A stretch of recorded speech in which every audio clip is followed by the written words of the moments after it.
गांव था जिसका नाम था अंबरपुर। इसी गांव में भी नाम का एक गरीब आदमी रहता था। वह दूसरों के खेतों में काम करके अपनी पत्नी प्रिया का और अपना पेट पालता था। एक दिन उसकी पत्नी प्रिया रोते हुए बोली, हमारे हालात कब तक ऐसे ही रहेंगे? पूरे गांव में सिर्फ हमारा ही घर ऐसा है जहां महीने में सिर्फ 15 दिन ही चूल्हा जलता है और बाकी के दिन हमें भूखा सोना पड़ता है। चिंता मत करो प्रिया, तुम तो जानती हो कि मैं दिन रात दूसरों के खेतों में कितनी जी तोड़ मेहनत करता रहता हूँ। एक ना एक दिन हमारा वक्त भी जरूर बदलेगा। आप कब तक ऐसे ही दूसरों के खेतों में काम करते रहेंगे? कोई ढंग का काम क्यों नहीं ढूंढ लेते? मैं आपसे और स्त्रियों की तरह सोना चांदी नहीं मांगती। मैं बस इतना चाहती हूँ कि हम दोनों को पेट भर के भोजन तो मिल सके। ठीक है प्रिया, मैं आज दूसरे काम की तलाश करता हूँ। विक्रम कई दिन तक अंबरपुर गांव में भटकता रहा, मगर किसी ने उसे काम नहीं दिया। थक हार कर विक्रम गांव के पास पहुंच गया। मुखिया थोड़ा भला व्यक्ति था। विक्रम, मैंने तुम्हें दूसरों के खेतों में बड़ी मेहनती से काम करते हुए देखा है। मुझे तुम्हारे ही जैसा मेहनती व्यक्ति चाहिए भाई। समझ लो कि तुम्हारे अब बुरे दिन खत्म हुए। आज से तुम मेरे भत्तों में काम करोगे। एक दिन विक्रम काम करते करते थक गया। उसे बहुत तेज भूख लग रही थी। विक्रम ने के भोजनालय का काफी नाम सुन रखा था। विक्रम भानु के ढाबे पर पहुंच गया। भैया, जल्दी से गर्मा गर्म अरहर की दाल देसी घी की रोटियों के साथ लगा दो और थोड़े से चावल भी लगा देना। बहुत जोरों की भूख लगी है भैया। अरे, दाल में तो बहुत अच्छी खुशबू आ रही है और साथ में देसी घी की रोटियां भी हैं। आज तो खाकर मजा ही आ जाएगा। कुछ ही देर में विक्रम सारी प्लेट साफ कर गया और सेवक से बोला, अब कितने पैसे हुए भैया? आपने अरहर की दाल, देसी घी की रोटियां और चावल खाए हैं। कुल मिलाकर आपके पैसे हुए 1000। क्या बकवास कर रहे हो तुम? बकवास नहीं कर रहा हूँ, खाने के पैसे मांग रहा हूँ। अरे, यह ढाबा है या 5 स्टार होटल? इतना महंगा तो खाना शहर के रेस्टोरेंट में भी नहीं मिलता।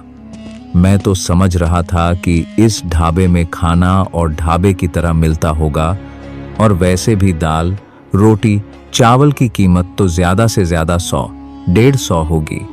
हर ढाबे पर तो यही रेट चल रहा है।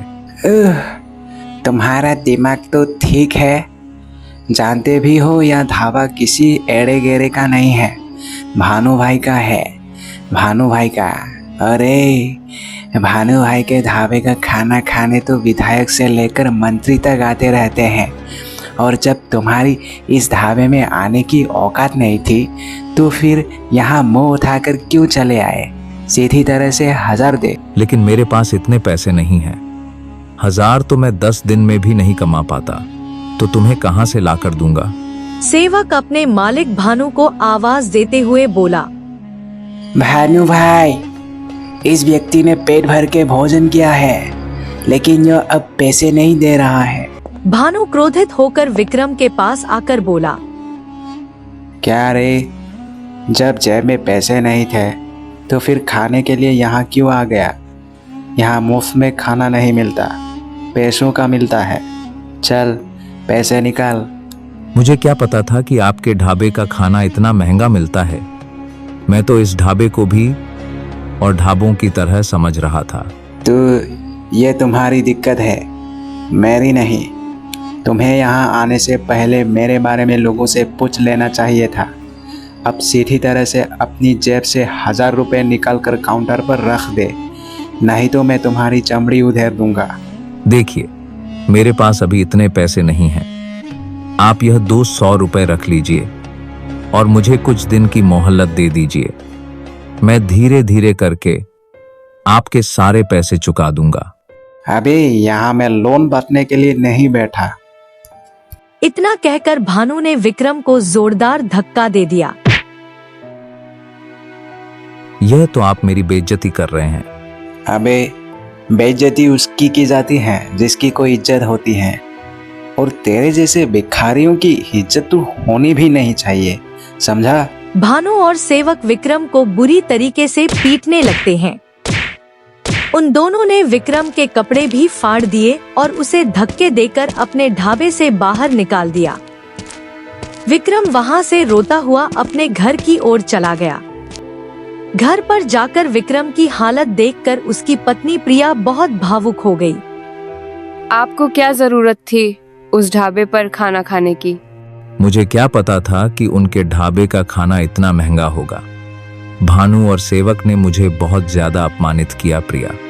वहां पर गांव के बहुत सारे लोग मौजूद थे जो मुझे मजाक उड़ाने वाली नजरों से देख रहे थे। अरे सत्यानाश, उन गांव वालों का जो आपको मार खाते हुए देख रहे थे, उनमें से किसी से भी इतना नहीं हुआ कि आपको पिटने से बचा लेते। लेकिन आप चिंता मत कीजिए, मैं इसकी शिकायत मुखिया से जरूर करूंगी। तुम सही कहती हो प्रिया, मैं सेवक और भानु को छोड़ूंगा नहीं।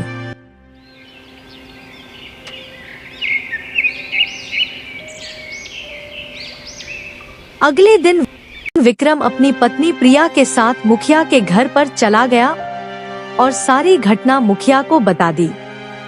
प्रिया, इसमें दोष भानु और सेवक का नहीं है, इसमें दोष तो तुम्हारे पति विक्रम का है। सारा गांव जानता है कि भानु के ढाबे का खाना और ढाबों के खानों से अधिक महंगा है, क्योंकि उसके ढाबे का खाना अच्छा बनता है। अब तुम्हारे पति के पास पैसे नहीं थे तो इसे क्या जरूरत थी ढाबे पर खाना खाने की? ये क्या मुखिया, आप भी सेवक और भानु की तरफदारी कर रहे हैं? तरफदारी नहीं कर रहा हूँ प्रिया, जो सच है उसका साथ दे रहा हूँ। अगर इनके पास पैसे नहीं थे तो क्या वह मेरे पति को कुछ समय की मोहलत नहीं दे सकते थे? उन्हें पीटने का अधिकार किसने दिया? हाँ, यह बहुत गलत किया भानु ने, लेकिन तू चिंता मत कर प्रिया, इस बारे में मैं भानु से जरूर बात करूंगा और सेवक के कान भी खींचूंगा।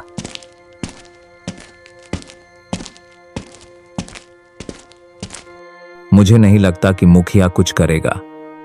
साफ साफ दिखाई दे रहा था प्रिया कि मुखिया सेवक और भानु के पक्ष में बोल रहा था, लेकिन मैं अपने अपमान का बदला जरूर लूंगा प्रिया। मैं चुप नहीं बैठूंगा। तो आप क्या करेंगे? आप अच्छी तरह से जानते हैं कि भानु धनवान है और उसके गांव में अच्छी जान पहचान भी है, और आपकी पहचान गांव में सिर्फ एक मजदूर की है। अरे, हम दोनों के पास तो खुद की खेती भी नहीं है। हम दोनों तो खुद दूसरों के खेतों पर काम करके अपना पेट पालते हैं। जो भी हो प्रिया, अब मैं गरीब हूं तो इसका मतलब यह नहीं कि मैं चुप हो जाऊं। आज अगर मैं चुप हो गया और मैंने कुछ नहीं किया तो गरीबों के मुंह पर एक तमाचा होगा। मैं सेवक और भानु को दिखा दूंगा कि अगर गरीब अपनी पर आ जाए तो क्या नहीं कर सकता। इतना कहकर विक्रम क्रोधित होकर घर से निकल गया। इधर मुखिया भानु के ढाबे पर पहुंचकर बोला,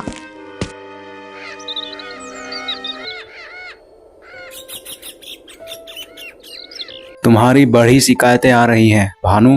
किसकी इतनी मजाल जो मेरी शिकायत आपसे करे? कल तुमने विक्रम को पूरी तरह से पीटा था ना?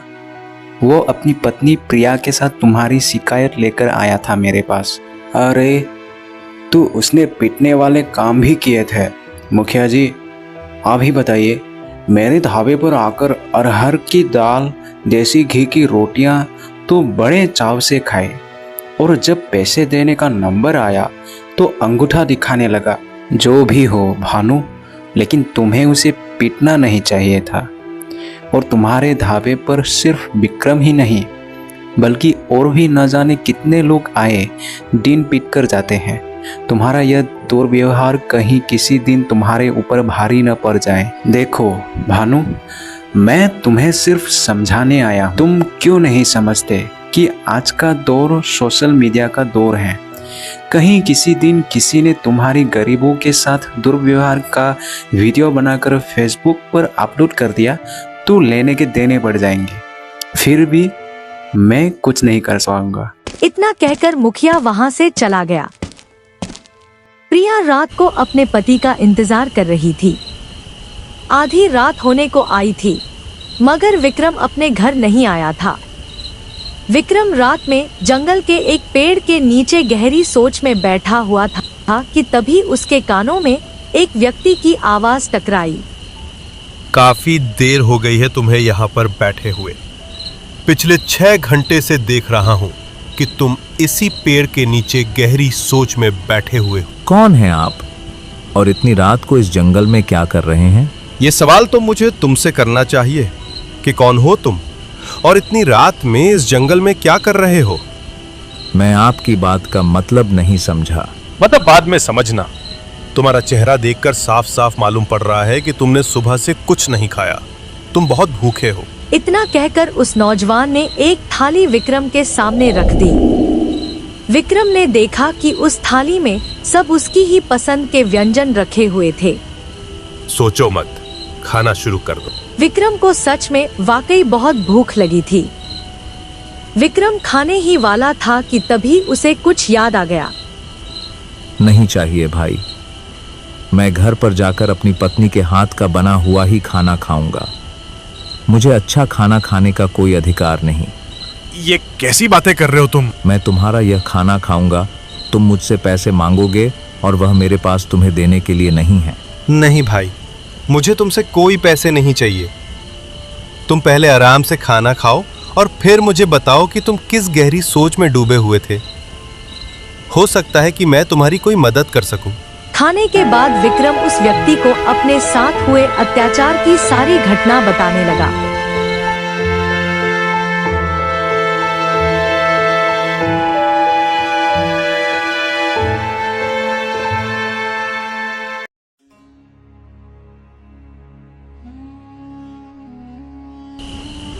तुम्हें पता है तुम कहाँ हो? मैं जंगल में हूँ।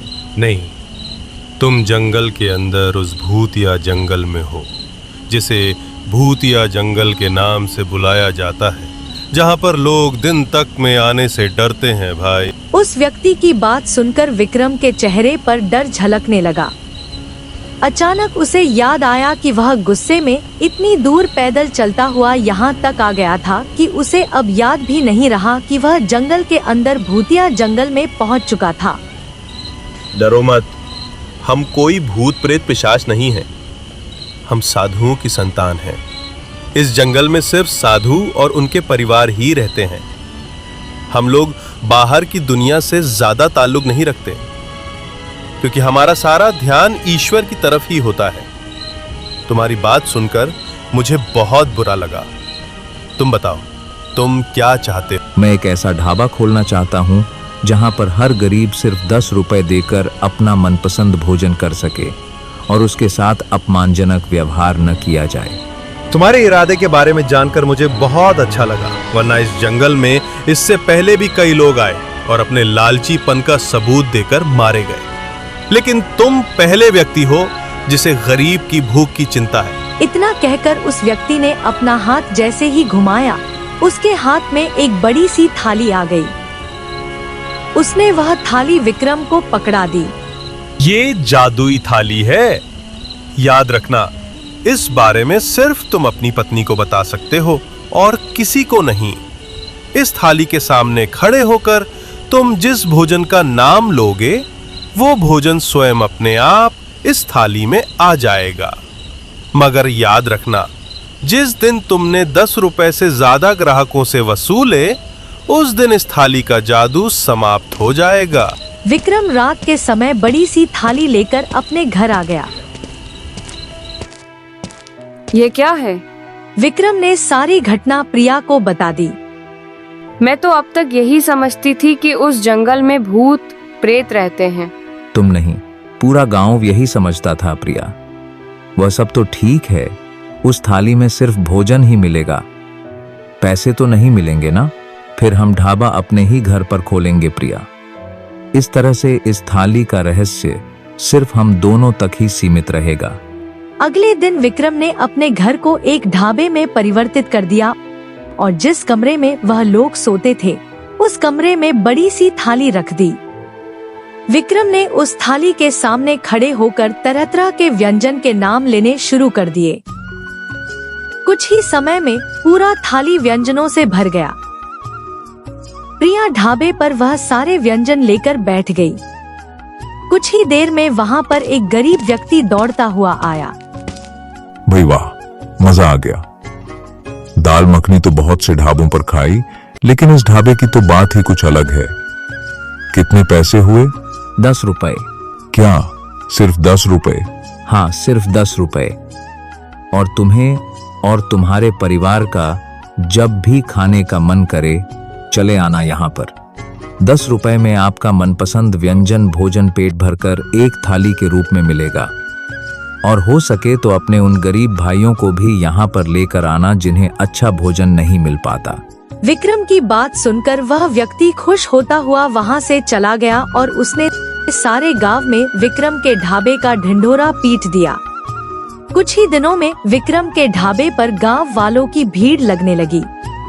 विक्रम के ढाबे पर अब गरीब ही नहीं बल्कि अब गांव का हर व्यक्ति जाकर भोजन करने लगा। विक्रम किसी को भी मना नहीं करता था। यह बात सेवक और भानु को बिल्कुल भी पसंद नहीं आई। इस विक्रम का कुछ न कुछ करना पड़ेगा, वरना हमारे ढाबे में तो ताले लग जाएंगे। चिंता मत कर सेवक, मैं आज ही पता लगाने का प्रयास करता हूँ कि विक्रम इतना धन कहाँ से ले आया। उस दिन के बाद से भानु विक्रम पर नजर रखने लगा, मगर काफी नजर रखने के बाद भी वह कुछ भी पता नहीं लगा पाया। 15 दिन से उसके पीछे हूँ सेवक, लेकिन कुछ भी पता नहीं चला। चिंता मत कर, अब यह विक्रम खुद हमें बताएगा। एक दिन विक्रम किसी काम से जा रहा था कि सेवक और भानु ने उसे पकड़ लिया। तो तू हमारा ढाबा बंद करवाएगा? जो थाली हम 700 की बेचते हैं तू सिर्फ 10 रुपए में बेचेगा बे? विक्रम, सीधी तरह से बता दे कि तेरे पास इतना धन कहाँ से आया। मुझे छोड़ दो, नहीं तो मैं तुम दोनों की शिकायत पुलिस वालों से करूंगा। यह ऐसे नहीं मानेगा, मार मार कर इसकी चमड़ी उठेर दो। सेवक और भानु विक्रम को बुरी तरीके से पीटने लगे। विक्रम उन दोनों से शारीरिक रूप से कमजोर था। विक्रम ने दर्द से कराहते हुए सारी घटना सेवक और भानु को बता दी। चलो हमें भी उस जादुई थाली के पास ले चल। यह तो बिल्कुल बेवकूफ है भानु, अगर इसके पास जादू की थाली है तो हम दोनों उस जादुई थाली से इतना धन मांगेंगे कि अपने 5 स्टार होटल इस गांव में खोल सके। विक्रम सेवक और भानु को लेकर उसी कमरे में पहुंच गया। सेवक और भानु उस जादुई थाली से तरह तरह के आभूषण और पैसे मांगने लगे, मगर उस जादुई थाली में कोई भी हलचल नहीं हुई। तभी वहां पर प्रिया आ गई। सेवक और भानु विक्रम को धमकी देकर वहां से चले गए। विक्रम का ढाबा उसके बाद भी चल रहा था। सेवक और भानु की आर्थिक स्थिति अब दिन ब दिन कमजोर होती जा रही थी। भानु भेष बदल बदल कर विक्रम पर नजर रखने लगा था और एक दिन उसने विक्रम को उसी जादुई थाली से भोजन मांगते देख लिया। अरे ये तो वाकई जादुई थाली है। जरूर इस हीर ने उस दिन कुछ न कुछ उल्टा सीधा किया होगा। सेवक भाई, विक्रम उस दिन सही बोल रहा था, वो थाली वाकई जादुई है। मेरी आंखों के सामने विक्रम ने उस जादुई थाली के सामने तरह तरह के व्यंजन के नाम लिए और उस थाली में वो ताज़ा ताज़ा व्यंजन अपने आप आ गए। क्या बकवास कर रहा है तू? उस दिन तो उस जादुई थाली में कोई भी हलचल नहीं हुई थी। इसी बात को लेकर तो मैं हैरान हूँ। मुझे लगता है कि वो जादुई थाली सिर्फ विक्रम की ही बात मानती है। ठीक है, अगर ऐसी बात है तो हम उस जादुई थाली में जहर मिला देंगे, न रहेगा बांस न बजेगी बांसुरी। अगले दिन वो दोनों भेष बदलकर विक्रम के ढाबे पर पहुंच गए, मगर तभी गांव का मुखिया पुलिस लेकर आ गया।